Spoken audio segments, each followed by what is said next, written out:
നമ്മള് എഫേസ്യർക്ക് എഴുതിയ ലേഖനമാണ് പഠിച്ചുകൊണ്ടിരിക്കുന്നത്. 1-ാം അധ്യായത്തിന്റെ 17 വരെ ഉള്ള വാക്യം നമ്മൾ വായിക്കുകയും പഠിക്കുകയും ചെയ്തു. ഇന്ന് 18 മുതലുള്ള ചില വാക്യങ്ങൾ ദൈവസന്നിധിയിൽ നമുക്ക് ഒരുമിച്ച് വായിച്ച് ധ്യാനിക്കാം. 17-ാമത്തെ വാക്യത്തിൽ നമ്മൾ വായിച്ചപ്പോൾ നമ്മൾ പറഞ്ഞു നിർത്തിയതായിട്ടുള്ള കാര്യം നമ്മളുടെ ഹൃദയദൃഷ്ടി പ്രകാശിപ്പിക്കുന്നതിനെ കുറിച്ചാണ്. ആത്മീയമായിട്ടുള്ള കാര്യങ്ങൾ നമ്മുടെ ബുദ്ധിയുടെ തലത്തിലല്ല നാം മനസ്സിലാക്കേണ്ടത്. ബുദ്ധിയുടെ തലത്തിൽ അത് മനസ്സിലാക്കേണ്ടത് ആവശ്യമാണ്. എന്നാൽ ബുദ്ധിയുടെ തലത്തിൽ അത് നിലനിന്നാൽ, അവിടെ മാത്രമായിട്ട് അത് നിലനിന്നാൽ അത് പ്രയോജനമില്ലാത്തതാണ് എന്ന് നമ്മൾ അതിനെക്കുറിച്ച് ചിന്തിക്കുകയുണ്ടായി. കഴിഞ്ഞ ഞായറാഴ്ചയും നാം അത് ചിന്തിച്ചതാണ്. ഉൾനട്ടതായിട്ടുള്ള വചനം സൗമ്യതയോടെ കൈക്കൊള്ളണം. അപ്പോൾ നമ്മുടെ ബുദ്ധിയുടെ തലത്തിൽ നമുക്ക് ലഭിച്ചിരിക്കുന്നതായ ദൈവത്തിന്റെ വചനം അത് നമ്മളുടെ ആത്മാവിന്റെ തലത്തിലേക്ക്, അല്ലെങ്കിൽ നമ്മുടെ ഹൃദയത്തിന്റെ ദൃഷ്ടി ഒന്ന് പ്രകാശിച്ചിട്ട് അത് നാം ഉൾക്കൊള്ളേണ്ടത്, അത് കൈക്കൊള്ളേണ്ടത് ആവശ്യമാണ്. നമുക്കറിയാമല്ലോ, ഇവിടെ എഴുതിയിരിക്കുന്നത് ഒരിക്കലും നിങ്ങളുടെ ബുദ്ധി വികസിച്ചിട്ട്, അല്ലെങ്കിൽ നിങ്ങൾ നല്ല ബുദ്ധിമാന്മാരായി തീർന്നിട്ട് ഈ ആത്മീയമായിട്ടുള്ള കാര്യങ്ങളൊക്കെ നിങ്ങൾ മനസ്സിലാക്കണം എന്നല്ല. അതിനെക്കുറിച്ച് കൊരിന്ത്യർക്ക് ലേഖനം എഴുതുമ്പോൾ പൗലോസ് അപ്പോസ്തലൻ പറയുന്നത്, അതല്ലെങ്കിൽ കർത്താവ് തന്നെ പറഞ്ഞതുമായിട്ടുള്ള കാര്യം, ഇത് ജ്ഞാനികൾക്കും വിവേകികൾക്കും മറച്ചുവെച്ച് ശിശുക്കൾക്ക് വെളിപ്പെടുത്തിയിരിക്കുന്നു എന്നാണ്. അപ്പോൾ ജ്ഞാനികൾക്കും വിവേകികൾക്കും അവരുടെ ജ്ഞാനത്തിലും ബുദ്ധിയിലും വൈഭവത്തിലും ഒന്നും ഉൾക്കൊള്ളാൻ കഴിയാത്ത, സാധ്യമല്ലാത്ത ഒരു നിലയാണ് ദൈവവചനത്തിന്റെ നില എന്ന് പറയുന്നത്. അതുകൊണ്ട് തന്നെ ബുദ്ധിമാന്മാർ അതിലേക്ക് തിരിഞ്ഞ് തങ്ങളുടെ ബുദ്ധിയെ ഉപയോഗിച്ചത് പഠിക്കുവാനായിട്ട് ശ്രമിച്ചാൽ അവർക്ക് അത് യഥാർത്ഥത്തിലുള്ള ദൈവവചനത്തിന്റെ പ്രയോജനം അവർക്ക് ലഭിക്കുകയില്ല അവരുടെ ജീവിതത്തിൽ എന്ന് നമുക്ക് കാണാനായിട്ട് കഴിയും. ഹൃദയദൃഷ്ടി പ്രകാശിച്ചിട്ട് മാത്രമേ നമുക്ക് ദൈവവചനത്തിന്റെ സത്യങ്ങളെ നമുക്ക് പ്രയോജനകരമായി തീരുവാനായിട്ട് കഴിയുള്ളൂ. അപ്പോൾ ഈ ഹൃദയദൃഷ്ടി പ്രകാശിച്ചിട്ട് എന്ത് നടക്കണം എന്നാണ് വചനത്തിൽ പറഞ്ഞിരിക്കുന്നത്. ഇവിടെ 3 കാര്യങ്ങളെക്കുറിച്ച് പൗലോസ് അപ്പോസ്തലൻ എഴുതുന്നുണ്ട്. അത് ഹൃദയത്തിന്റെ ദൃഷ്ടി പ്രകാശിച്ചാൽ മാത്രമേ ഈ 3 കാര്യങ്ങൾക്ക് നമുക്ക് മനസ്സിലാക്കുവാനായിട്ട് കഴിയുള്ളൂ എന്നും, അതുപോലെ തന്നെ ഈ ഹൃദയദൃഷ്ടി പ്രകാശിച്ചിട്ട് ഈ 3 കാര്യങ്ങൾ ആളുകൾ മനസ്സിലാക്കണം എന്നുള്ളതുമാണ് പൗലോസ് അപ്പോസ്തലന്റെ ആഗ്രഹം എന്ന് പറയുന്നത്. എന്തൊക്കെയാണ് ഈ 3 കാര്യങ്ങൾ എന്നുള്ളത് നമുക്ക് 18-19 വാക്യങ്ങളിൽ വായിക്കുവാനായിട്ട് സാധിക്കും. 18-ാമത്തെ വാക്യത്തിൽ ആദ്യം നമ്മൾ വായിക്കുന്നത്, അവന്റെ വിളിയാലുള്ള ആശ ഇന്നതെന്നും. അപ്പോൾ പൗലോസ് അപ്പോസ്തലൻ പ്രാർത്ഥിക്കുന്നത്, നിങ്ങളുടെ ഹൃദയദൃഷ്ടി പ്രകാശിക്കണം, അതിനുവേണ്ടി ഞാൻ പ്രാർത്ഥിക്കുന്നു. അങ്ങനെ നിങ്ങളുടെ ഹൃദയദൃഷ്ടി പ്രകാശിച്ചാൽ മാത്രമേ നിങ്ങളെ വിളിച്ചിരിക്കുന്ന വിളിയുടെ ആശ, അതിന്റെ ഉദ്ദേശം എന്താണ് എന്ന് മനസ്സിലാക്കുവാനായിട്ട് കഴിയുകയുള്ളൂ. നമ്മെ ഓരോരുത്തരെയും ദൈവം വിളിച്ചതാണ്. ദൈവമക്കളായിരിക്കുന്ന ആളുകൾ, വീണ്ടും ജന്മം പ്രാപിച്ചതായിരിക്കുന്ന ആളുകളൊക്കെ ദൈവ വിളിയിലും ദൈവികമായ ആകർഷണത്തിലും ഉൾപ്പെട്ടവരാണ് എന്ന് നമുക്കറിയാം. അപ്പോൾ ദൈവം അങ്ങനെ വിളിച്ചിട്ടുണ്ടെങ്കിൽ അതിന് ഒരു പ്രത്യേക ലക്ഷ്യമുണ്ട്. അതിന് പൊതുവായിട്ടുള്ള ഒരു ലക്ഷ്യമുണ്ട്. അതുപോലെ തന്നെ വ്യക്തിപരമായിട്ടുള്ള ലക്ഷ്യങ്ങളും അതിനുണ്ട്. നമ്മളെ വിളിച്ചതിന്റെ പൊതുവായിട്ടുള്ള ലക്ഷ്യം എന്താണ് എന്ന് വെച്ചാൽ, നമ്മളെല്ലാവരും കർത്താവായ യേശുക്രിസ്തുവിന്റെ സ്വരൂപത്തോട് അനുരൂപരായി, കർത്താവിനെ പോലെയായി നമ്മൾ നിത്യതയിൽ കർത്താവിനോടുകൂടെ വാഴുക എന്നുള്ളതാണ് അതിന്റെ ആത്യന്തികമായിട്ടുള്ള ലക്ഷ്യം, അല്ലെങ്കിൽ പൊതുവായി എല്ലാവരെ കുറിച്ചുമുള്ള ലക്ഷ്യം എന്നുള്ളത് നമുക്കറിയാം. അപ്പൊ നമ്മുടെ വിളിയുടെ ആശയം എന്താന്ന് ചോദിച്ചാൽ, അത് നിത്യതയുമായിട്ട് ബന്ധപ്പെട്ട് നാം ചിന്തിക്കുമ്പോൾ അത് കർത്താവിനോട് കൂടെ വസിക്കുക എന്നുള്ളതാണ്. എന്നാൽ അതോടൊപ്പം തന്നെ ഈ ലോകത്തിൽ ദൈവം നമ്മെ വിളിച്ചിട്ട് നമുക്ക് ഒരായുസ്, ഓരോരുത്തർക്കും ഓരോ ആയുസ് ദൈവം നൽകിയിട്ടുണ്ട്. അത് എന്തിനാണ് എന്നുള്ള ചോദ്യത്തിലും ദൈവത്തിന് ചില ആശ നമ്മളെ കൊണ്ടുണ്ട്. നമ്മളെ വിളിച്ചപ്പോൾ നമ്മളെ ഓരോരുത്തരെ സംബന്ധിച്ചും ദൈവത്തിന് ചില ലക്ഷ്യങ്ങളുണ്ട് വെറുതെ അങ്ങ് വിളിച്ച് വെറുതെ എന്നാൽ കുറച്ചു കാലം ജീവിച്ചോട്ടെ എന്ന് വിചാരിച്ചതല്ല എന്നുള്ളത് നാം മനസ്സിലാക്കണം. ആ നമ്മുടെ വിളിയുടെ ലക്ഷ്യം കണ്ടുപിടിക്കുകയും അതിൽ നാം ഉത്സാഹികളായി നിലകൊള്ളുകയും ചെയ്യുമ്പോഴാണ് നമ്മെ സംബന്ധിക്കുന്ന ദൈവത്തിന്റെ ഈ ലോകത്തിലെ പരിപാടി അത് ഒരു യാഥാർത്ഥ്യമായി തീരുന്നത്.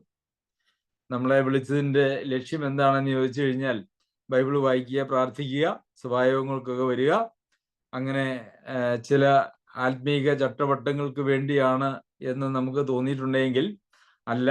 അതൊക്കെ ആവശ്യമാണെന്നിരിക്കെ തന്നെ നമുക്ക് ഓരോരുത്തർക്കും ദൈവം പ്രത്യേകമായിട്ടുള്ള ഉദ്യമങ്ങൾ നൽകിയിട്ടുണ്ട്. അതിനെ കൃപാവരങ്ങൾ എന്ന് വിളിക്കുന്നുണ്ട്, താലന്തുകൾ എന്ന് വിളിക്കുന്നുണ്ട്.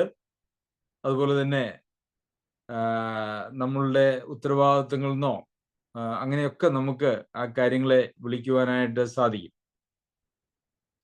അപ്പോൾ എന്താണ് നമ്മുടെ കൃപാവരം, എന്താണ് നമ്മളുടെ ഉത്തരവാദിത്വം? നമ്മെ ദൈവം രക്ഷിച്ച് ഈ ലോകത്തിൽ നിലനിർത്തിയിരിക്കുന്ന കാലത്തോളം എന്നുള്ളത് അത് മനസ്സിലാക്കിയാൽ മാത്രമേ അതിൽ നമുക്ക് ലക്ഷ്യം നേടുവാനായിട്ട് കഴിയുകയുള്ളൂ.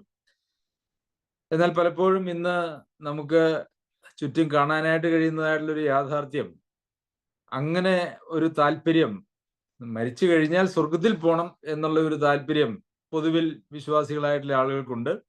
അതിനെ സംബന്ധിച്ച് ഉറപ്പുണ്ടോ എന്നൊക്കെ ചോദിച്ചു കഴിഞ്ഞാൽ എല്ലാവർക്കും അങ്ങനെ പൊതുവെ ഉറപ്പൊന്നുമില്ല എന്നും നമുക്ക് അനേകരെ നോക്കിയാൽ കാണുവാനായിട്ട് സാധിക്കും.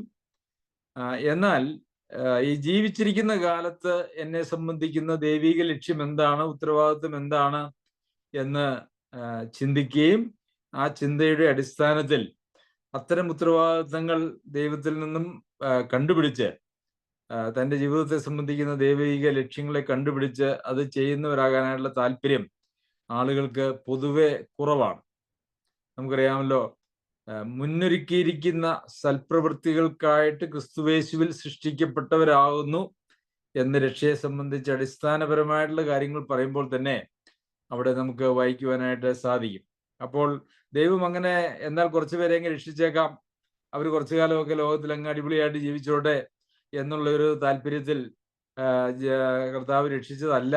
മറിച്ച് ദൈവത്തിന് ഈ ലോകത്തിലും അതുപോലെ തന്നെ നിത്യതയിലും നമ്മെ സംബന്ധിച്ച് വളരെ വ്യക്തമായ ലക്ഷ്യങ്ങളുണ്ട് എന്നുള്ളത് നാം മനസ്സിലാക്കണം. നിത്യമായിട്ടുള്ള ലക്ഷ്യം എന്ന് പറയുന്നത് അവനോട് കൂടി, അവന്റെ സ്വരൂപത്തോട് സദൃശ്യരായി അവരോട് കൂടി നാം നിത്യം വാഴുക എന്നുള്ളതാണ്. എന്നാൽ ഈ ലോകത്തിൽ നമ്മുടെ സഭയോടുള്ള ബന്ധത്തിൽ വലിയ ഒരു ദൗത്യം ഏൽപ്പിച്ചിട്ടുണ്ട്.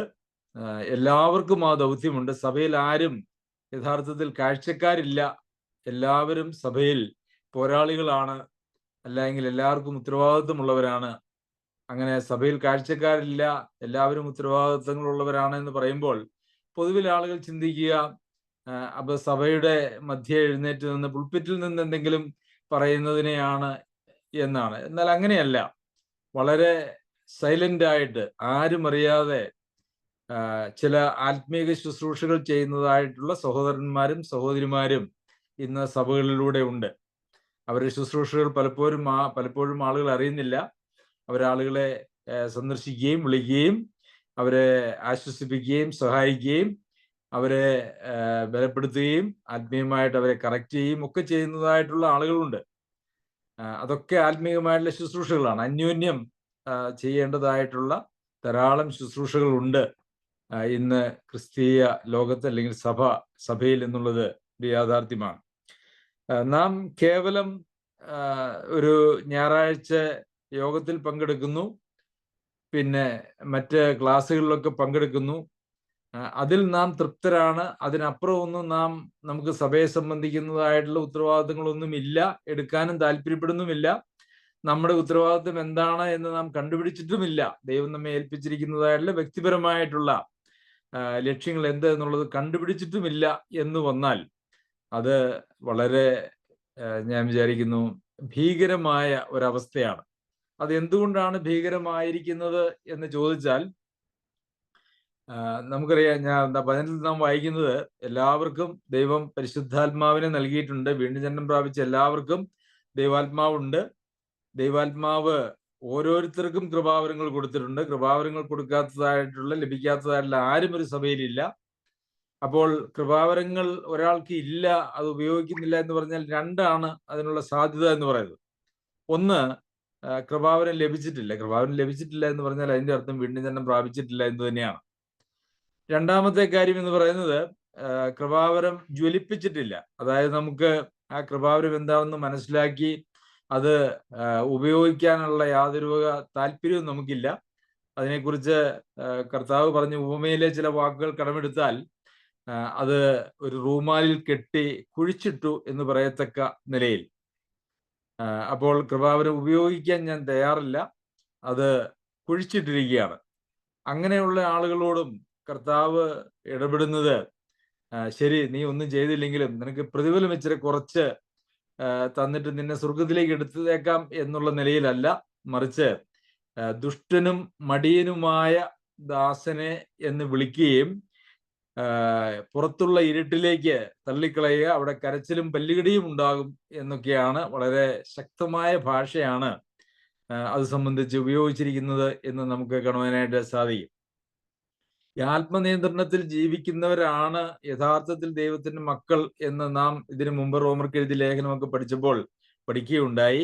ആത്മാവിന്റെ നിയന്ത്രണത്തിൽ ജീവിക്കുന്ന ആളുകളെ സംബന്ധിച്ചിടത്തോളം ആത്മാവ് അവർക്ക് കൊടുത്തിരിക്കുന്നതായിട്ടുള്ള കൃപാവരങ്ങളെ ഉപയോഗിക്കാതിരിക്കാനോ അത് ഉപയോഗിച്ച് ശുശ്രൂഷ ചെയ്യാതിരിക്കാനോ സാധ്യമല്ല എന്നുള്ളതാണ് ഒരു യാഥാർത്ഥ്യം. അതിനെക്കുറിച്ച് റോമർക്ക് എഴുതിയ ലേഖനം 8-ാം അധ്യായത്തിന്റെ 1-ാമത്തെ വാക്യം നാം പഠിച്ചപ്പോൾ നാം ഇപ്രകാരം പഠിച്ചു: ആകയാൽ ക്രിസ്തുയേശുവിലുള്ളവർക്ക് ജഡത്തെ അല്ല ആത്മാവിനെ അനുസരിച്ച് നടക്കുന്നവർക്ക് ഒരു ശിക്ഷാവിധിയും ഇല്ല എന്നാണ്. അപ്പോൾ ക്രിസ്തുയേശുവിൽ ഉള്ളവരെന്ന് അഭിമാനിക്കുകയും എന്നാൽ ആത്മാവിനെ അനുസരിച്ച് നടക്കാതെ ജഡത്തെ അനുസരിച്ച് നടക്കുകയും ചെയ്യുന്ന ആളുകൾക്ക് ന്യായവിധി ഉണ്ട് എന്ന് തന്നെയാണ് അവിടെ നമുക്ക് കാണുവാനായിട്ട് കഴിയുന്നത്. അതുകൊണ്ട് പ്രിയമുള്ളവരെ, നമ്മുടെ വിളിയാനുള്ള ആശ ഇന്നത് എന്നുള്ളത് അത് മനസ്സിലാകണമെങ്കിൽ നമ്മുടെ ഹൃദയദൃഷ്ടി പ്രകാശിക്കണം. അതിനുവേണ്ടി പൗലോസ് അപ്പോസ്തലൻ എഫെസോസിലെ വിശ്വാസികൾക്ക് വേണ്ടി പ്രാർത്ഥിക്കുകയാണ്. നമ്മെ സംബന്ധിക്കുന്ന ദൈവിക പരിപാടി എന്തായാലും എല്ലാവരെയും സംബന്ധിച്ച് നിത്യമായ പരിപാടി ഒന്നു തന്നെയാണ്. എന്നാൽ ഈ ലോകത്തിൽ ഓരോരുത്തരെയും സംബന്ധിക്കുന്നതായിട്ടുള്ള പരിപാടികൾ എന്ന് പറയുന്നത് ഓരോരുത്തർക്കും ദൈവം കൊടുത്തിരിക്കുന്നതായിട്ടുള്ള സാധ്യതകളും ഓരോരുത്തർക്കും ദൈവം കൊടുത്തിരിക്കുന്നതായിട്ടുള്ള എല്ലാ അവസ്ഥകളും ഉപയോഗിച്ച് ദൈവസഭയെ ദൈവരാജ്യത്തിന്റെ നന്മയ്ക്കായിട്ട് വളർച്ചയ്ക്കായിട്ട് പ്രവർത്തിക്കേണ്ടത് ആവശ്യമാണ്. അതുകൊണ്ടാണ് പൗലോസ് അപ്പോസ്തലൻ ഇവിടെ നിങ്ങളുടെ വിളിയാനുള്ള ആശ ഇന്നത് എന്ന് നിങ്ങൾ മനസ്സിലാക്കണം. അതിനുവേണ്ടി ഞാൻ പ്രാർത്ഥിക്കുന്നു. അത് നിങ്ങളുടെ ഹൃദയത്തിന്റെ ദൃഷ്ടി പ്രകാശിച്ചാലേ നിങ്ങൾക്കത് മനസ്സിലാകുകയുള്ളൂ. നിങ്ങളുടെ ബുദ്ധിയിൽ മനസ്സിലാക്കാൻ കഴിയുന്നതായിട്ടുള്ളൊരു കാര്യമല്ല, ബുദ്ധിമണ്ഡലത്തിൽ വരുന്നതായിട്ടുള്ള കാര്യങ്ങളല്ല ആത്മീയമായിട്ടുള്ള കാര്യങ്ങൾ എന്നും നമുക്കവിടെ കാണാം. രണ്ടാമത്, പ്രാർത്ഥന എന്ന് പറയുന്നത് അവന്റെ വിളിയാലുള്ള ആശ ഇന്നതെന്നും വിശുദ്ധന്മാരിൽ അവന്റെ അവകാശത്തിന്റെ മഹിമാതനം ഇന്നതെന്നും. അത് വായിക്കുമ്പോൾ അത് മനസ്സിലാക്കാനായിട്ട് അല്പം പ്രയാസമുണ്ട്.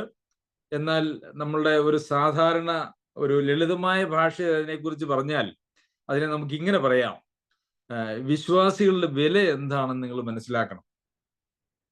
ദൈവത്തിന്റെ സന്നിധിയിൽ തൻ്റെ മക്കളുടെ വില എന്താണ് എന്ന് നിങ്ങൾ മനസ്സിലാക്കണം എന്നാണ് നമുക്കൊരു സാധാരണ ഭാഷയിൽ പറഞ്ഞാൽ നമുക്ക് പറയാനായിട്ട് കഴിയുക. പ്രിയമുള്ളവരെ, നമ്മളത് മനസ്സിലാക്കേണ്ടത് വളരെ ആവശ്യമാണ്. പലപ്പോഴും അങ്ങനെ ഒരു നമ്മളെക്കുറിച്ച് പലപ്പോഴും നാം തന്നെ ചിന്തിക്കുമ്പോൾ അരിഷ്ടരായി, ഒന്നിനും കൊള്ളാത്തവരായി, പാപികൾ, അരിഷ്ടർ, ഒന്നും കൊള്ളാത്തവർ, പുഴുക്കൾ എന്നൊക്കെയാണ് പലപ്പോഴും നമ്മൾ നമ്മെക്കുറിച്ച് തന്നെ പ്രാർത്ഥിക്കുമ്പോൾ ഒക്കെ പറയാറുള്ളത്. അത് ഒരു താഴ്മയുടെ വാക്കുകളായിട്ട് ഒരുപക്ഷെ നാം കാണുകയും അല്ലെങ്കിൽ അങ്ങനെയുള്ള പ്രാർത്ഥനകൾ കണ്ടും കേട്ടും പ്രാർത്ഥിച്ചും ശീലിച്ചവരുമായിട്ടുള്ള ആളുകളായിരിക്കും നാം. എന്നാൽ നാം അങ്ങനെ പുഴുക്കളല്ല, നാം അങ്ങനെ കൃമിയല്ല. നമ്മെ സംബന്ധിച്ച് ദൈവത്തിന്റെ സന്നിധിയിൽ നാം വളരെ വിലയേറിയവരാണ് എന്ന് നാം മനസ്സിലാക്കേണ്ടത് ആവശ്യമാണ്. നമുക്ക് നമ്മുടെ വില അറിയില്ല എന്നുള്ളത് നമ്മുടെ ക്രിസ്തീയ ജീവിതത്തിന്റെ പരാജയത്തിന്റെ ഒരു പ്രധാന കാരണവുമാകാം എന്ന് ഞാൻ അതിനെക്കുറിച്ച് ചിന്തിക്കുന്നു. എന്താണ് നമ്മുടെ വില? ഞാൻ ചിലപ്പോഴൊക്കെ സൂചിപ്പിച്ചിട്ടുണ്ട്, കർത്താവായ യേശു ക്രിസ്തുവിന്റെ രക്തത്താലാണ് നമ്മെ വീണ്ടെടുത്തിരിക്കുന്നത് എങ്കിൽ കർത്താവായ യേശു ക്രിസ്തുവിന്റെ രക്തത്തിന്റെ വിലയാണ് നമ്മുടെ വില എന്ന് പറയുന്നത്. അതിനെക്കുറിച്ച് ഈ അധ്യായം തന്നെ നാം പഠിച്ചപ്പോൾ ചില വാക്യങ്ങളിൽ അത് സംബന്ധിച്ച് ചില സൂചനകൾ നമുക്ക് കാണാനായിട്ട് കഴിയും. 6-ാമത്തെ വാക്യത്തിൽ നാം ഇപ്രകാരം വായിക്കുന്നു: അവൻ പ്രിയനായവനിൽ നമുക്ക് സൗജന്യമായി നൽകിയ തന്റെ കൃപാമഹത്വത്തിന്റെ പുകഴ്ച. അതായത് ദൈവത്തിന്റെ കൃപയുടെ മഹത്വം നമുക്ക് സൗജന്യമായി നൽകിയിട്ടുണ്ട്. അപ്പോൾ ദൈവത്തിന്റെ കൃപയുടെ മഹത്വമാണ് നമ്മളിൽ സൗജന്യമായിട്ട് നൽകിയിരിക്കുന്നത്. 8-ാമത്തെ വാക്യത്തിൽ കൃപാധനപ്രകാരം എന്ന് നമ്മൾ വായിക്കുന്നു. കൃപയുടെ ധനം നമ്മളുടെ മേൽ ദൈവം ചൊരിഞ്ഞിട്ടുണ്ട്. അതുപോലെ തന്നെ 14-ാമത്തെ വാക്യത്തിൽ തന്റെ മഹത്വത്തിന്റെ പുകഴ്ചയ്ക്ക് നമ്മുടെ അവകാശത്തിന്റെ അച്ചാരമായ വാഗ്ദത്തത്തിൽ പരിശുദ്ധാത്മാവിനാൽ മുദ്രയിട്ടിരിക്കുന്നു. അപ്പോൾ അവന്റെ മഹത്വത്തിന്റെ പുകഴ്ചയ്ക്കായിട്ടാണ് ദൈവം നമ്മെ വീണ്ടും ജനിപ്പിച്ചിരിക്കുന്നത്, പരിശുദ്ധാത്മാവിനാൽ മുദ്രയിട്ടിരിക്കുന്നത് എന്നൊക്കെ നമുക്ക് കാണുവാനായിട്ട് കഴിയും. നമ്മുടെ വീണ്ടെടുപ്പാണ് സ്വർഗത്തിൽ നിത്യതയിലുള്ള എല്ലാ പാട്ടുകളുടെയും ആരാധനയുടെയും അടിസ്ഥാനം എന്ന് പറയുന്നത്. അപ്പോൾ നമ്മെ ദൈവം വീണ്ടെടുത്ത് ദൈവമക്കളാക്കി തീർന്നുവെങ്കിൽ അതിന് കൊടുത്തിരിക്കുന്നതായിട്ടുള്ള വില എന്ന് പറയുന്നത് സ്വന്തം പുത്രനെയാണ്. അതുകൊണ്ട് തന്നെ നാം വളരെ വിലയേറിയവരാണ് എന്ന് നാം മനസ്സിലാക്കണം. നമ്മളെക്കുറിച്ച് അങ്ങനെ ഒന്നുമില്ലാത്തവര് എന്നൊന്നുമല്ല ദൈവം നമ്മെ കാണുന്നത്. ദൈവിക പരിപാടിയിൽ നാം ഉണ്ടെങ്കിൽ നാം ഒന്നുമല്ലാത്തവരൊന്നുമല്ല. എന്നാൽ അത് നമ്മെ നിഗളത്തിലേക്കോ അഹങ്കാരത്തിലേക്കോ അല്ല നയിക്കേണ്ടത്. സ്വാഭാവികമായിട്ടും അങ്ങനെ നയിക്കുകയൊന്നുമില്ല. നാം ദൈവിക വഴികളിലാണെങ്കിൽ അങ്ങനെ ഒരു നിഗളത്തിലേക്ക് അത് പോവുകയില്ല. കാരണം ദൈവം ഒന്നുമല്ലാതിരുന്ന് പിശാചിന്റെ അധീനതയിൽ കിടന്നിരുന്നതായിട്ടുള്ള നമ്മളെ രക്ഷിച്ച് ഇങ്ങനെ ഒരു വലിയ ഒരു ധന്യമായ അവസ്ഥയിലാക്കിയ അത് ഓർക്കുമ്പോൾ ദൈവസന്നിധിയിൽ നാം ഏറെ നന്ദിയുള്ളവരായും ദൈവസന്നിധിയിൽ നമ്മെ തന്നെ താഴ്ത്തുന്നവരുമായിട്ട് മാത്രമാണ് തീരുന്നത്. അതല്ലാതെ നാം നിഗളികളായിട്ട് തീരാൻ പാടുള്ളതുമല്ല എന്നുള്ളത് നമുക്കറിയാമല്ലോ. അപ്പോൾ അവന്റെ അവകാശത്തിന്റെ മഹിമാതനം, വിശുദ്ധന്മാരിൽ അവന്റെ അവകാശത്തിന്റെ മഹിമാതനം എന്നാണ് എഴുതിയിരിക്കുന്നത്. ഇവിടെ ഈ മഹിമാധനം എന്നുള്ള വാക്ക് ഉപയോഗിച്ചിട്ടുണ്ട്. വിശുദ്ധന്മാരിൽ അവന്റെ അവകാശം എന്ന് നമ്മൾ കാണുന്നുണ്ട്. ദൈവം തന്റെ പരിശുദ്ധാത്മാവിനെ നമ്മളിൽ നൽകിക്കൊണ്ട് നമ്മെ ഒരു വലിയ വിലയുള്ളവരായിട്ട് തീർത്തു. അപ്പോൾ നമ്മെ സംബന്ധിക്കുന്നതായ വില എന്ത് എന്നുള്ളത് പ്രിയമുള്ളവരെ നാം മനസ്സിലാക്കണം. ഇത് മനസ്സിലാക്കുന്നത് യഥാർത്ഥത്തിൽ നമ്മുടെ ഹൃദയത്തിന്റെ ദൃഷ്ടി പ്രകാശിച്ചാൽ മാത്രമേ മനസ്സിലാക്കുവാനായിട്ട് സാധിക്കുകയുള്ളൂ. കാരണം നമ്മുടെ ബുദ്ധിയിൽ നാം ചിന്തിച്ചു കഴിഞ്ഞാൽ എല്ലാവരെയും നമ്മളെ തന്നെയോ അല്ലെങ്കിൽ നമ്മുടെ കൂടെയുള്ള ആളുകളെയോ ഒന്ന് നോക്കിയാൽ നമുക്ക് എന്താണ് പ്രത്യേകത കാണാനായിട്ട് കഴിയുന്നത്? നമ്മളിൽ പല ബുദ്ധി തലത്തിലുള്ള ആളുകളുണ്ട്, പല ആരോഗ്യത്തിന്റെ തലത്തിലുള്ള ആളുകളുണ്ട്. അങ്ങനെ വിവിധ തലങ്ങളിൽ ഉള്ള ആളുകൾ നമ്മളുടെ കൂടെയുണ്ട്. അങ്ങനെ നമ്മൾ നമ്മുടെ കണ്ണുകൊണ്ട് നഗ്നനേത്രങ്ങൾ കൊണ്ട് നോക്കിയാലൊന്നും ആളുകളുടെ വില മനസ്സിലാകുകയില്ല. എന്നാൽ ഇന്ന് പലപ്പോഴും ദൈവ മക്കളെ ആളുകൾ വിലയിരുത്തുന്നത് അവരവരുടെ നഗ്നനേത്രങ്ങൾക്ക് കാണാവുന്നതും അവരുടെ ബുദ്ധിക്ക് അറിയുന്നതുമായിട്ടുള്ള നിലയിൽ നിന്നുകൊണ്ടാണ് എന്നുള്ളത് വളരെ പരിതാപകരമായ ഒരു അവസ്ഥയാണ്. നമ്മളൊരു അങ്ങനെയല്ല ദൈവമക്കളെ നമ്മൾ മനസ്സിലാക്കേണ്ടത്. നമ്മുടെ ഹൃദയത്തിന്റെ ദൃഷ്ടി പ്രകാശിച്ചിട്ട് അല്ലെങ്കിൽ നമ്മുടെ ആത്മീയമായിട്ടുള്ള കണ്ണുകൾ തുറന്നിട്ട് അതുവഴിയാണ് ദൈവമക്കളെ നാം മനസ്സിലാക്കേണ്ടത്. നമ്മുടെ ഭൗതിക നഗ്നനേത്രങ്ങൾ കൊണ്ട് നാം കാണുമ്പോൾ ആത്മീയമായിട്ടുള്ള കാര്യങ്ങളെ കാണുവാനായിട്ട് കഴിയില്ല. ഒരുപക്ഷെ നമുക്ക് സൗന്ദര്യത്തെ കണ്ടെന്ന് വരാം, ധനത്തെ കണ്ടെന്ന് വരാം, അല്ലെങ്കിൽ അവരുടെ വിദ്യാഭ്യാസത്തെ കണ്ടു എന്ന് വരാം, അങ്ങനെയുള്ള കാര്യങ്ങളെയൊക്കെ കണ്ടു എന്ന് വരാം. അങ്ങനെയൊക്കെ കാണുന്ന ആളുകൾ അങ്ങനെയുള്ള കാര്യങ്ങൾക്ക് പ്രാധാന്യം കൊടുത്തുകൊണ്ട് ആണ് ഇന്ന് അനേക സഭകളിലും ആളുകൾ ജീവിക്കുന്നത് എന്നുള്ളതൊരു യാഥാർത്ഥ്യമാണ്. അത് അവരുടെ ഹൃദയത്തിന്റെ ദൃഷ്ടി പ്രകാശിച്ചിട്ടില്ലാത്തത് കൊണ്ടാണ്. ഹൃദയത്തിന്റെ ദൃഷ്ടി പ്രകാശിച്ചാൽ എല്ലാവരെയും സമരായി കാണുവാനും ദൈവസന്നിധിയിൽ വിലയുള്ളവരായി കാണുവാനും, അങ്ങനെ കാണുമ്പോൾ മാത്രമേ അവരെ നമുക്ക് ഉൾക്കൊള്ളുവാനും സ്നേഹിക്കുവാനും നമുക്ക് കഴിയുകയുള്ളൂ. ദൈവം സ്നേഹിക്കുന്നവരെ നാം ദൈവത്തെ സ്നേഹിക്കുന്നുവെങ്കിൽ സ്നേഹിക്കാതിരിക്കുവാനായിട്ട് കഴിയുകയില്ല. ദൈവം കരുണ കാണിക്കുന്നവരോട് നാം ദൈവത്തിന്റെ സ്നേഹത്തിൽ വസിക്കുന്നവരാണെങ്കിൽ നമുക്ക് കരുണ കാണിക്കാതിരിക്കുവാനായിട്ട് കഴിയുകയില്ല. അപ്പോൾ നാം യഥാർത്ഥത്തിൽ ദൈവത്തെ സ്നേഹിക്കുകയും അതുപോലെ തന്നെ നമ്മുടെ ഹൃദയദൃഷ്ടി പ്രകാശിച്ചിരിക്കുന്ന ആളുകളുമാണ് എങ്കിൽ നമുക്ക് മറ്റുള്ളവരെ, സഹവിശ്വാസികളെ വിലയുള്ളവരായിട്ട് കാണുവാൻ സാധിക്കും. അപ്പോൾ നമ്മെക്കുറിച്ച് തന്നെ നാം വിലയുള്ളവരായിട്ട് മനസ്സിലാക്കണം. അതുപോലെ തന്നെ നമ്മുടെ സഹവിശ്വാസികളെ നാം വിലയുള്ളവരായിട്ട് മനസ്സിലാക്കേണ്ടത് ആവശ്യമാണ്. പലപ്പോഴും പല സഭകളിലും ഈ വലിയ പ്രശ്നങ്ങൾക്കൊക്കെ കാരണമാകുന്നതും അന്യോന്യം ചീത്ത വിളിക്കുന്നതും അതുപോലെ തന്നെ ദുഷിപ്പ് പറയുന്നതും എല്ലാം, അതിന്റെ എല്ലാം അടിസ്ഥാനം എന്ന് പറയുന്നത് അവരുടെ ഹൃദയദൃഷ്ടികൾ പ്രകാശിച്ചിട്ടില്ല. വിശുദ്ധന്മാരിൽ അവിടുത്തെ കർത്താവിന്റെ മഹിമാതനം എന്താണ് എന്ന് അവർ മനസ്സിലാക്കിയിട്ടില്ല, സ്വന്തം ജീവിതത്തിൽ മനസ്സിലാക്കിയിട്ടില്ല. അതുപോലെ തന്നെ മറ്റുള്ളവരുടെ ജീവിതത്തിൽ അത് എന്താണ് എന്നുള്ളത് മനസ്സിലാക്കിയിട്ടില്ല എന്നുള്ളതാണ്. നമ്മുടെ സ്വന്തം ജീവിതത്തിൽ ആ കാര്യത്തെക്കുറിച്ചൊരു നല്ല യഥാർത്ഥമായിട്ടുള്ള കാഴ്ചപ്പാടുണ്ടെങ്കിൽ നമുക്കറിയാമല്ലോ, ഒരു ചേരി പ്രദേശത്തെ ഒരു ആവറേജ് മനുഷ്യൻ സംസാരിക്കുന്നതായിട്ടുള്ള ഒരു സംസ്കാരവും ഒരു വാക്കുകളും, എന്നാൽ വളരെ ഒരു മന്ത്രിയുടെയോ, അല്ലെങ്കിൽ മന്ത്രിമാരെ നമുക്ക് അങ്ങനെ പറയാനായിട്ട് പറ്റില്ല, വളരെ ആഠ്യത്വമുള്ളതായിട്ടുള്ള ഒരു കുടുംബത്തിലെ ഒരംഗം സംസാരിക്കുന്നതായിട്ടുള്ള രീതിയും തമ്മിൽ വലിയ വ്യത്യാസമുണ്ട്. ചേരിയിൽ വളരുന്നവരായിട്ടുള്ള ആളുകൾക്ക് എന്തും സംസാരിക്കാം, എന്തും പറയാം. എന്നാൽ ഒരു നല്ല കുടുംബത്തിൽ ജനിച്ച ഒരാളെ സംബന്ധിച്ചിടത്തോളം അങ്ങനെ എന്തും പറയാനായിട്ട് അവർക്ക് ഒരിക്കലും കഴിയുകയില്ല. നാം എല്ലാവരും സ്വർഗസ്ഥനായ പിതാവിന്റെ കുടുംബത്തിൽ ജനിച്ച സ്വർഗീയമായിട്ടുള്ള കാഴ്ചപ്പാടുകളുള്ള ആളുകളാണ് എന്നുള്ള നിലയിൽ നമുക്ക് ഒരിക്കലും ചേരിയിൽ ജനിച്ച് ജീവിക്കുന്ന ആളുകളുടെ സംസ്കാരമോ വാക്കുകളോ സമീപന രീതികളോ നമുക്ക് ഉണ്ടാകുവാനായിട്ട് പാടില്ല. പക്ഷെ അത് ഉണ്ടാകാതിരിക്കണമെങ്കിൽ നമ്മുടെ വിലയെക്കുറിച്ച് നാമും നമ്മുടെ സഹവിശ്വാസികളെ കുറിച്ചുള്ള വിലയും ഒക്കെ നാം യഥാർത്ഥത്തിൽ മനസ്സിലാക്കേണ്ടത് ആവശ്യമാണ്. പ്രിയമുള്ളവരെ, അപ്പോൾ നമ്മുടെ ഹൃദയദൃഷ്ടി പ്രകാശിച്ചില്ലെങ്കിൽ നമുക്ക് നമ്മുടെ വിളിയുടെ ആ അന്തസ്സിനും അന്തസ്സത്തയ്ക്കും ഒത്ത് ജീവിക്കുവാനായിട്ട് കഴിയുകയില്ല. അതുകൊണ്ടാണ് ഇവിടെ പൗലോസ് അപ്പോസ്തലൻ അവർക്ക് വേണ്ടി ഈ നിലയിൽ പ്രാർത്ഥിക്കുന്നത്. പിന്നെ മൂന്നാമത്തെ പ്രാർത്ഥന എന്ന് പറയുന്നത്, അവന്റെ ബലത്തിൻ വല്ലഭത്വത്തിന്റെ വ്യാപാരത്താൽ വിശ്വസിക്കുന്ന നമുക്ക് വേണ്ടി വ്യാപരിക്കുന്ന അവന്റെ ശക്തിയുടെ അളവറ്റ വലിപ്പം ഇന്നതെന്നും നിങ്ങൾ അറിയേണ്ടതിനും പ്രാർത്ഥിക്കുന്നു.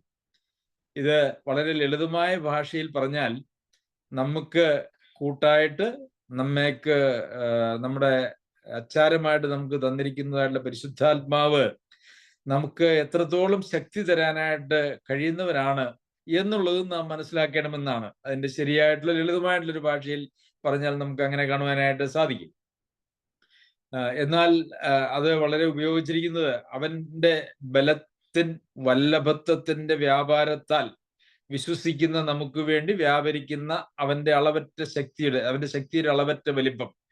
അപ്പോൾ നമുക്ക് വേണ്ടി വിശ്വസിക്കുന്ന നമുക്ക് വേണ്ടി വ്യാപരിക്കുന്ന ഒരു ശക്തിയുണ്ട്. ആ ശക്തിയുടെ അളവറ്റ വലിപ്പം ഇന്നതെന്നും നിങ്ങൾ അറിയേണ്ടതിന് ഞാൻ പ്രാർത്ഥിക്കുന്നു എന്നാണ്. അപ്പോൾ പലപ്പോഴും ദൈവമക്കളായിരിക്കുന്ന ആളുകൾ ഞങ്ങൾ വളരെ ബലഹീനരാണ് എന്ന് ചിന്തിക്കുന്ന ഒരു ചിന്തയാണ്. നമ്മൾ വിലയുള്ളവരായി ചിന്തിക്കണം എന്നുള്ളത് നമ്മൾ കണ്ടു. അതുപോലെ തന്നെ നമ്മൾ അങ്ങനെ ഒട്ടും ശക്തരല്ല എന്നുള്ള നിലയിൽ, അല്ലെങ്കിൽ ബലഹീനരാണ് എന്നുള്ള നിലയിലാണ് പൊതുവിലെ ആളുകൾ ചിന്തിക്കാറുള്ളത്. അങ്ങനെ ശക്തന്മാരാണെന്നുള്ള ചിന്തയൊന്നും നമുക്കില്ല. നമ്മളിൽ തന്നെ ഒരു ശക്തിയും ഉള്ളവരല്ല എന്നുള്ളതും ഒരു യാഥാർത്ഥ്യമാണ്.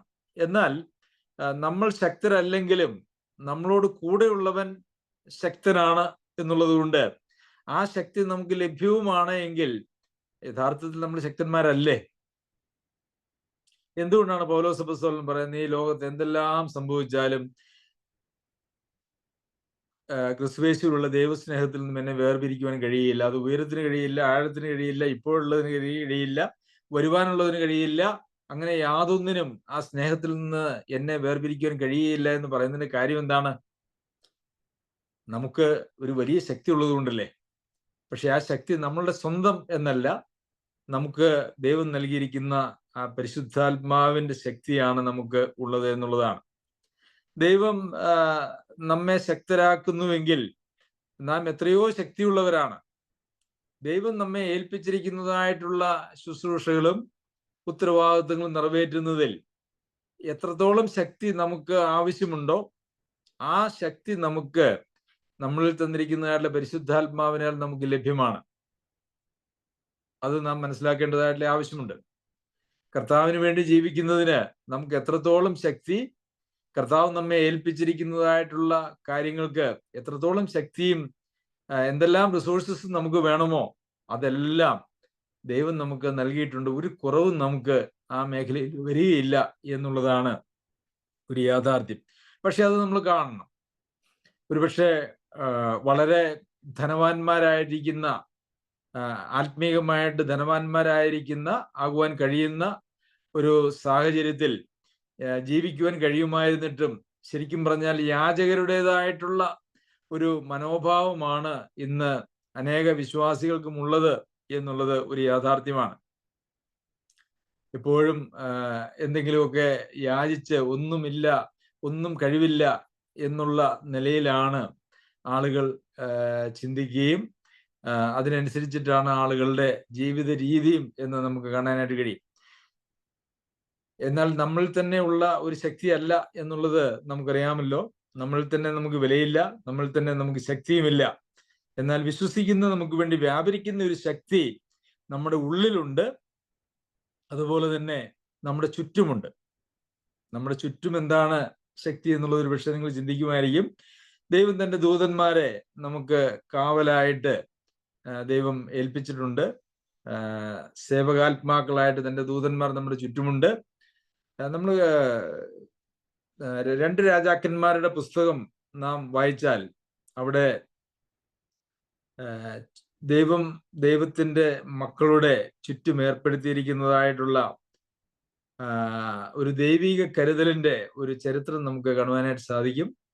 2 രാജാക്കന്മാർ അതിന്റെ 6-ാമത്തെ അധ്യായത്തിൽ അരാം രാജാവ് വന്ന് നമ്മുടെ ഏലീശ പ്രവാചകനെ പിടിച്ചുകൊണ്ടു പോകുവാനും കൊല്ലുവാനും ഒക്കെ വേണ്ടി വരുന്നതായിട്ടുള്ള ഒരു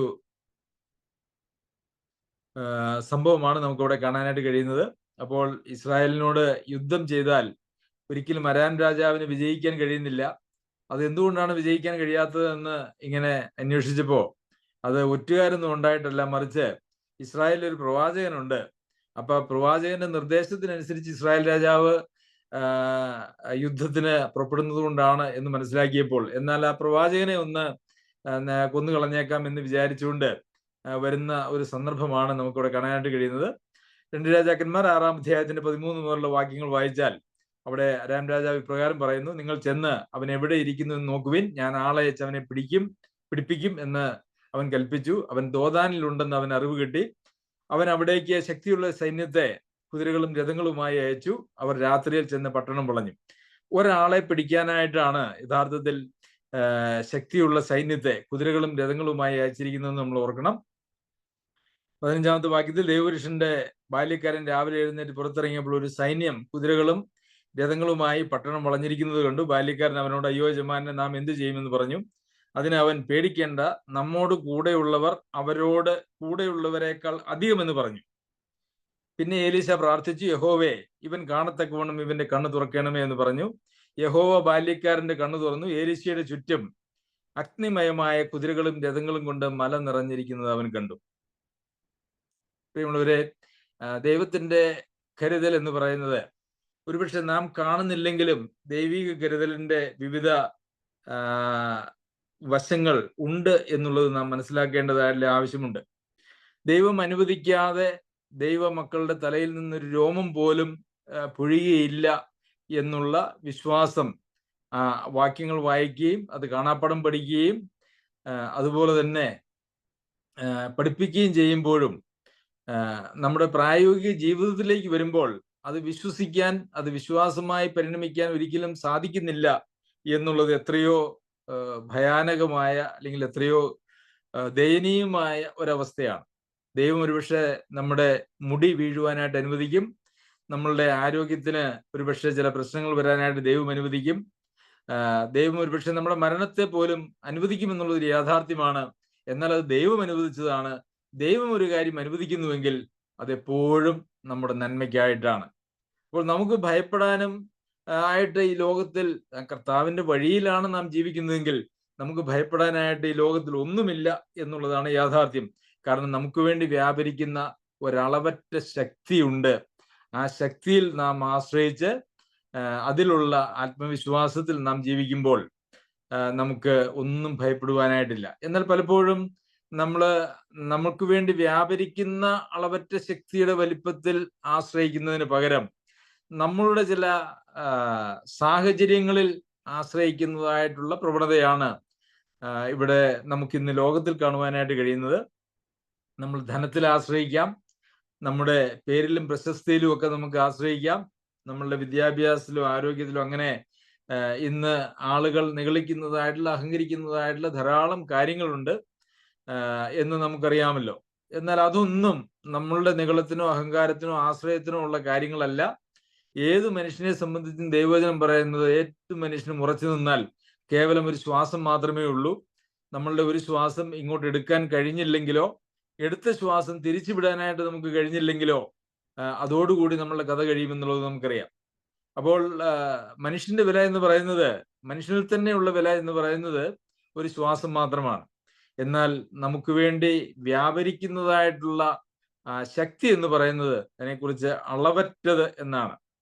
കൊരിന്ത്യർ ലേഖനത്തിൽ അതിനെക്കുറിച്ച് അത്യന്ത ശക്തി എന്ന് നമ്മൾ വായിക്കുന്നുണ്ട്. അപ്പോൾ ഈ അളവറ്റ ശക്തി നമുക്ക് വേണ്ടി ഉണ്ട് എന്നുള്ളത് നാം മനസ്സിലാക്കുകയും ഒക്കെ ചെയ്യുമ്പോൾ നമ്മുടെ ക്രിസ്തീയ ജീവിതത്തിന്റെ മാനം എന്ന് പറയുന്നത് വളരെ ഉയരുന്നതാണ്. പ്രിയമുള്ളവരെ, പൗലോസ് അപ്പോസ്തലൻ ഈ 3 കാര്യങ്ങൾക്ക് വേണ്ടി പ്രാർത്ഥിക്കുന്നു. അത് ഹൃദയദൃഷ്ടി പ്രകാശിച്ചാൽ മാത്രം ലഭിക്കുന്നതായിട്ടുള്ള കാര്യമാണ്. നമ്മുടെ വിളിയാലുള്ള ആശ ഇന്നത് എന്നുള്ളത് നാം മനസ്സിലാക്കണം. ഈ ലോകത്തിലെ എന്തെങ്കിലും ഭൗതികമായിട്ടുള്ള ചില കാര്യങ്ങൾക്ക് വേണ്ടി ദൈവം നമ്മെ വിളിച്ചിട്ടില്ല. ഇന്ന് ദൈവ സന്നിധിയിലേക്ക് അല്ലെങ്കിൽ വിശ്വാസത്തിലേക്കൊക്കെ ആളുകൾ അനേകരും വരുന്നതിന്റെ ഒരു പ്രധാന ലക്ഷ്യം എന്ന് പറയുന്നത് ഈ ഭൗതികമായിട്ടുള്ള എന്തെങ്കിലും മേന്മയും മെച്ചവും ഒക്കെ ലഭിക്കും എന്നുള്ള ഒരു നിലയിലാണ്. എന്നാൽ അങ്ങനെയൊന്നും നമുക്കില്ല. ആത്മീയമാണ് നമ്മളുടെ എല്ലാ നേട്ടങ്ങളും. നമ്മൾ കാണുന്നതൊക്കെ താൽക്കാലികം, കാണാത്തതായിട്ടുള്ളതും നിത്യവുമായിട്ടുള്ള കാര്യങ്ങൾക്ക് വേണ്ടിയാണ് ദൈവം നമ്മെ വിളിച്ചിരിക്കുന്നത്. അതിനെക്കുറിച്ച് നാം ഇപ്രകാരം വായിക്കുന്നു: ഈ ലോകത്തിൽ മാത്രം തൻ്റെ ആശ വെച്ചിരിക്കുന്ന ആളുകൾ സകല മനുഷ്യരിലും അരിഷ്ടന്മാരാണ്. ഈ ലോകത്തിൽ മാത്രം പ്രത്യാശ വെച്ചിരിക്കുന്ന ആളുകൾ സകല മനുഷ്യരിലും അരിഷ്ടന്മാരാണ്. ഈ ലോകത്തിൽ ഒരു പ്രത്യാശയുമില്ല, ഇവിടെ നിലനിൽക്കുന്ന ഒന്നുമില്ല. ഇവിടെ നമുക്കുള്ളത് ഉത്തരവാദിത്വങ്ങളും ദൈവം നമ്മെ ഏൽപ്പിച്ചിരിക്കുന്നതായുള്ള കടമകളും മാത്രമാണ്. പ്രിയമുള്ളവരെ, അതുകൊണ്ട് നമ്മുടെ വിളിയാലുള്ള ആശ എന്നത് എന്നുള്ളത് മനസ്സിലാക്കണം. നമ്മളുടെ ദൈവസന്നിധിയിലുള്ള വില എന്താണ്? നിത്യതയിൽ ദൈവം നമ്മളിലൂടെ അവന്റെ ദൈവത്തിന്റെ മഹത്വത്തിന്റെ പുകഴ്ചയ്ക്കായിട്ട് ദൈവം നമ്മെ തിരഞ്ഞെടുത്തിരിക്കുന്നതാണ് എന്നും അതുകൊണ്ട് തന്നെ നാം ദൈവസന്നിധിയിൽ ഏറെ വിലയുള്ളവരാണ് എന്നും നാം മനസ്സിലാക്കണം.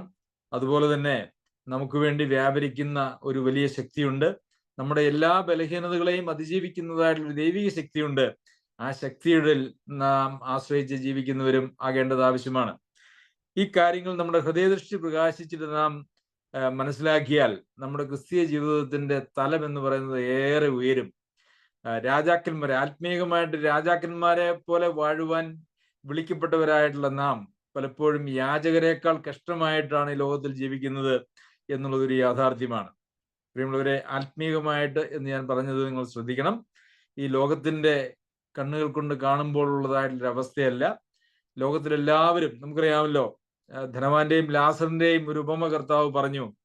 ആ ലാസറിനെ സംബന്ധിച്ച് ഈ ലോകത്തിലുള്ള ആളുകൾ കണ്ടത് എങ്ങനെയാണ്? വ്രണങ്ങൾ നിറഞ്ഞതായ, പട്ടി നക്കിക്കൊണ്ട്, നായ്ക്കൾ നക്കിക്കൊണ്ട് ഒരു ധനവാന്റെ മേശയുടെ കീഴിൽ കിടക്കുന്നതായിട്ടുള്ള, ആരാലും ബഹുമാനിക്കപ്പെടാത്ത, പരിഗണിക്കപ്പെടാത്ത, എല്ലാവരാലും തള്ളപ്പെട്ടതായിട്ടുള്ള ഒരു മനുഷ്യൻ. എന്നാൽ ധനവാനായിരിക്കുന്ന ആൾ എല്ലാവരാലും ബഹുമാനിക്കപ്പെടുകയും ഈ ലോകത്തിലെ എല്ലാ സുഖ സൗകര്യങ്ങളും ജീവിത സൗകര്യങ്ങളും ആസ്വദിക്കുകയും ചെയ്യുന്നതായിട്ടുള്ളൊരു മനുഷ്യൻ. ഈ ലാസറിന് ഇത്രയും വിലയുണ്ട് എന്നുള്ളത് മനസ്സിലാക്കിയ ഒരു ദിവസം എന്ന് പറയുന്നത് എത്രയോ കഴിഞ്ഞിട്ടായിരുന്നു. പ്രിയമുള്ളവരെ, ദൈവത്തിന്റെ സന്നിധിയിൽ വിലയുള്ളത് എന്ന് പറയുന്നത് മനുഷ്യന്റെ ദൃഷ്ടിയിൽ വിലയുള്ളതിനല്ല. ദൈവം നമ്മെ സഹായിക്കട്ടെ. നമ്മുടെ ഹൃദയത്തിന്റെ ദൃഷ്ടിയൊക്കെ ഒന്ന് പ്രകാശിച്ചിട്ട് ഈ നാളുകളിൽ ക്രിസ്തീയ ജീവിതത്തെ ഏറെ ശ്രേഷ്ഠമായി കാണാനും ദൈവത്തോടു കൂടിയുള്ള വാസത്തെ, ആത്മീയ ജീവിതത്തെ ഏറെ വലിയതായി കാണാനും സർവശക്തനായ ദൈവം നമ്മളുടെ ഹൃദയദൃഷ്ടികളെ പ്രകാശിപ്പിക്കട്ടെ. അവന്റെ അതിപരിശുദ്ധ നാമം വാഴ്ത്തപ്പെടുമാറാകട്ടെ.